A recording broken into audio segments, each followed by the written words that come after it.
Hector Hugh Munro, 1870 to 1916, popularly known by his pseudonym SAKI, was born in Akyab, British Burma, then a part of the British Raj ruled from Calcutta. His father Charles Augustus Munro was an Inspector General for the Indian Imperial Police but sent his children home to England, where they grew up under their grandmother's puritanical influence. Hector, after completing his education in England, decided to walk in his father's footprints by joining Indian Imperial Police and was posted to Burma. However, after 2 years, he contracted malaria and returned to England, where he started his writing career as a journalist. His major works include Reginald, 1904, Reginald in Russia, 1910, The Chronicles of Clovis, 1912, and Beasts and Super Beasts, 1914. His stories are defined by their epigrammatic peppering and surprise twist-in-detail closures. Will virtue save us from damnation? Quite unlikely. What happens to humans is independent of their moral orientations. No real and enthralling storyteller is bound by any moral obligation to administer poetic justice while serving his stories hot and spiced up. The speaker of the story may be trying to suggest that there has to be an infinitely better reason to be good than the temptation of salvation. It was a hot afternoon, and the railway carriage was correspondingly sultry, and the next stop was at Templecombe, nearly an hour ahead. The occupants of the carriage were a small girl, and a smaller girl, and a small boy. An aunt belonging to the children occupied one corner seat, and the further corner seat on the opposite side was occupied by a bachelor who was a stranger to their party. But the small girls and the small boy emphatically occupied the compartment. Both the aunt and the children were conversational in a limited, persistent way, reminding one of the attentions of a housefly that refuses to be discouraged. Most of the aunt's remarks seemed to begin with "don't," and nearly all of the children's remarks began with "why?" The bachelor said nothing out loud. "Don't, Cyril, don't," exclaimed the aunt, as the small boy began smacking the cushions of the seat, producing a cloud of dust at each blow. "Come and look out of the window," she added. The child moved reluctantly to the window. "Why are those sheep being driven out of that field?" he asked. "I expect they are being driven to another field where there is more grass," said the aunt weakly. "But there is lots of grass in that field," protested the boy. "There's nothing else but grass there." "Aunt, there's lots of grass in that field." "Perhaps the grass in the other field is better," suggested the aunt fatuously. "Why is it better?" came the swift, inevitable question. "Oh, look at those cows," exclaimed the aunt. Nearly every field along the line had contained cows or bullocks, but she spoke as though she were drawing attention to a rarity. "Why is the grass in the other field better?" persisted Cyril. The frown on the bachelor's face was deepening to a scowl. He was a hard, unsympathetic man. The aunt decided in her mind. She was utterly unable to come to any satisfactory decision about the grass in the other field. The smaller girl created a diversion by beginning to recite "On the Road to Mandalay." She only knew the first line, but she put her limited knowledge to the fullest possible use. She repeated the line over and over again in a dreamy backslash but resolute and very audible voice. It seemed to the bachelor as though someone had had a bet with her that she could not repeat the line aloud 2,000 times without stopping. Whoever it was who had made the wager was likely to lose his bet. "Come over here and listen to a story," said the aunt, When the bachelor had looked twice at her and once at the communication cord, the children moved listlessly towards the aunt's end of the carriage. Evidently, her reputation as a storyteller did not rank high in their estimation. In a low, confidential voice, interrupted at frequent intervals by loud, petulant questionings from her listeners, she began an unenterprising and deplorably uninteresting story about a little girl who was good and made friends with everyone on account of her goodness, and was finally saved from a mad bull by a number of rescuers who admired her moral character. Wouldn't they have saved her if she hadn't been good? Demanded the bigger of the small girls. It was exactly the question that the bachelor had wanted to ask.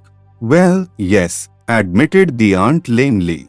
But I don't think they would have run quite so fast to her help if they had not liked her so much. It's the stupidest story I've ever heard, said the bigger of the small girls, with immense conviction. Cyril. I didn't listen after the first bit, it was so stupid, said. The smaller girl made no actual comment on the story, but she had long ago recommenced a murmured repetition of her favorite line. You don't seem to be a success as a storyteller, said the bachelor suddenly from his corner. The aunt bristled in instant defense at this unexpected attack. It's a very difficult thing to tell stories that children can both understand and appreciate, she said stiffly. I don't agree with you, said the bachelor. Perhaps you would like to tell them a story, was the aunt's retort. Tell us a story, demanded the bigger of the small girls. Once upon a time, began the bachelor, there was a little girl called Bertha, who was extraordinarily good. The children's momentarily aroused interest began at once to flicker. All stories seemed dreadfully alike, no matter who told them. She did all that she was told, she was always truthful.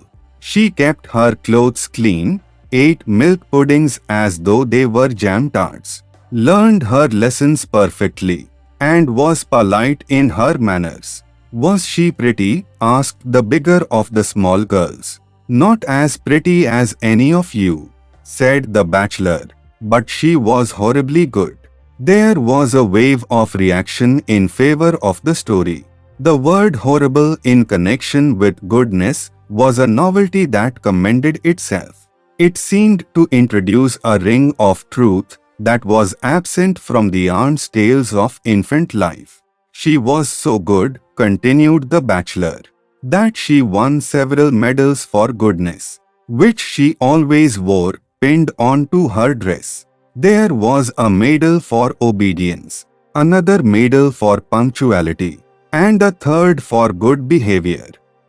They were large metal medals, and they clicked against one another as she walked. No other child in the town where she lived had as many as 3 medals. So everybody knew that she must be an extra good child. Horribly good, quoted Cyril. Everybody talked about her goodness, and the prince of the country got to hear about it. And he said that as she was so very good, she might be allowed once a week to walk in his park, which was just outside the town. It was a beautiful park, and no children were ever allowed in it. So it was a great honor for Bertha to be allowed to go there. Were there any sheep in the park? Demanded Cyril. No, said the bachelor. There were no sheep. Why weren't there any sheep? Came the inevitable question arising out of that answer. The aunt permitted herself a smile, which might almost have been described as a grin.